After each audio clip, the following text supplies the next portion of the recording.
জুলাই আগস্টে গণ অভ্যুত্থানে সংগঠিত সহিংসতার বিষয়ে জাতিসংঘের তদন্ত প্রতিবেদন ফেব্রুয়ারির মধ্যেই প্রকাশিত হবে বলে জানিয়েছেন জাতিসংঘের মানবাধিকার কমিশনার ফলকার ট্রুক। প্রধান উপদেষ্টার সঙ্গে সাক্ষাৎকালে তিনি একথা বলেন।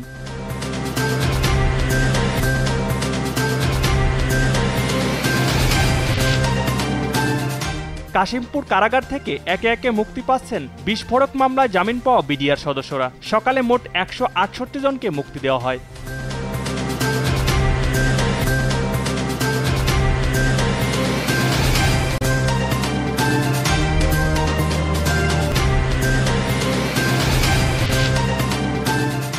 আগামী 2 মাসের মধ্যে বাংলাদেশ সফর করতে চান এবং বাংলাদেশের নারী ফুটবলের জন্য অর্থায়নের আশা করছেন ফিফা সভাপতি জিয়ান্নি ইনফান্তিনো। প্রধান উপদেষ্টার সঙ্গে সাক্ষাৎকালে ফিফা প্রধান এ মন্তব্য করেন।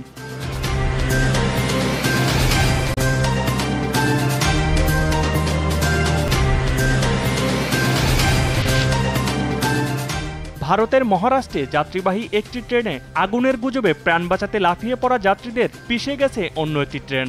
এতে ঘটনাস্থলেই অন্তত 12 জনের প্রাণহানির ঘটনা ঘটে।